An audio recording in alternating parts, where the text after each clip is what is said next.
Chapter 4. Hafid pushed aside the half-eaten loaf of bread and considered his unhappy fate. Tomorrow would be his 4th day in Bethlehem, and the single red robe that he had carried so confidently away from the caravan was still in the pack of the back of his animal, now tethered to a stake in the cave behind the inn. He heard not the noise that surrounded him in the overcrowded dining hall as he scowled at his unfinished meal.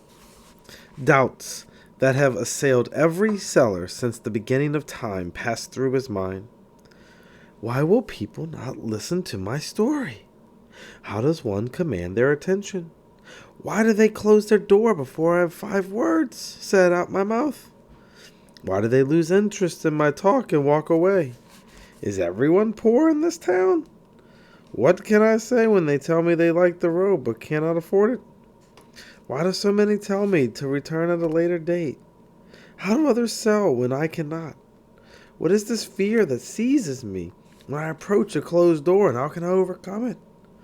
Is my price not in line with the other sellers? He shook his head in disgust at his failure. Perhaps this was not the life for him. Perhaps he should remain a camel boy and continue earning only coppers for each day's labor. As a seller of good, he would indeed be fortunate if he returned to the caravan with any profit at all. What had Pathros called him? A young soldier? He wished momentarily that he were back with his animals. Then his thoughts turned to Elisha and to her stern father, Kalina, and the doubts quickly left his mind. Tonight he would again sleep in the hills to conserve his funds, and tomorrow he would sell the robe. Furthermore, he would speak with such eloquence that the robe would bring a good price. He would begin early, just after dawn, and station himself near the town well. He would address everyone that approached, and within a short time he would be returning to the Mount of Olives with silver in his purse. He reached for the unfinished bread, and he began to eat while he thought of his master. Pathros would be proud of him because he had not despaired and returned as a failure.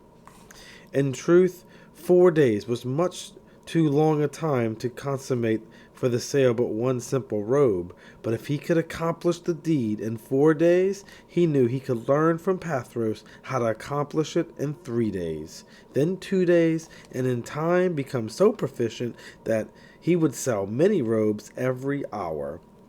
Then he would indeed be a salesman of repute.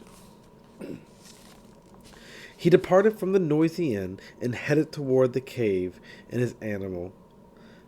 The chilled air had stiffened the grass with a thin coating of frost, and each blade cracked with the complaint from the pressure of his sandals. Hafid decided not to ride into the hills tonight. Instead, he would rest in the cave with his animal. Tomorrow, he knew, would be a better day, although now he understood why the others always bypassed this unprosperous village. They had said that no sales could be made here, and if he had recalled their words every time someone had refused to buy his robe. Yet Pathros had sold many, hundreds of robes here many years ago. Perhaps times had been difficult then, or different then. After all, Pathros was a great salesman. A flickering light from the cave caused him to hasten his steps for fear that a thief was within. He rushed through the opening in the limestone, ready to overcome the criminal and recover his possessions. Instead, the tenseness immediately left his body at the sight that he confronted. A small candle, forced between the cleft in the cave wall, shone faintly on a bearded man and a young woman huddled closely together. At their feet, in a hollowed-out stone that usually held cattle fodder, slept an infant. Hafid knew little of such things, but he sensed that the baby was a newborn from the child's wrinkled and crimson skin. To protect the sleeping infant from the cold, both man and the woman's cloaks covered all but the small head. The man nodded, in Hafid's direction while the woman moved closer to the child. No one spoke. Then the woman trembled, and Hafid saw that her garment offered little protection against the dampness of the cave. Hafid looked again at the infant.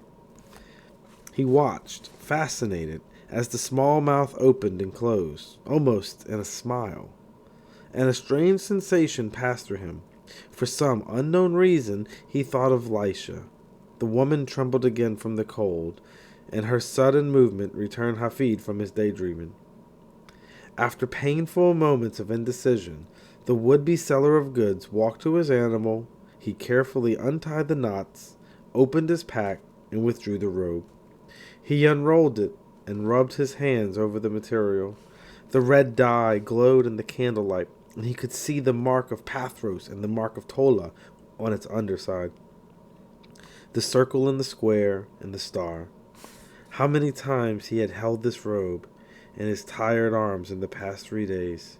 It seemed as if he knew every weave and fiber of it. This, indeed, was a robe of high quality. With care, it would last a lifetime. Hafid closed his eyes and sighed. Then he walked swiftly toward the small family, knelt on the straw beside the infant, and gently removed the father's tattered cloak, then the mother's from the manger. He handed each back to its owner. Both were too shocked at Hafid's boldness to react. Then Hafid opened his precious red robe and wrapped it gently around the sleeping child. Moisture from the young mother's kiss was still on Hafid's cheek as he led his animal out of the cave. Directly above him was the brightest star Hafid had ever seen. He had stared up at it until his eyes filled with tears, and then he headed his animal through the path that led toward the main road back to Jerusalem and the caravan on the mountain.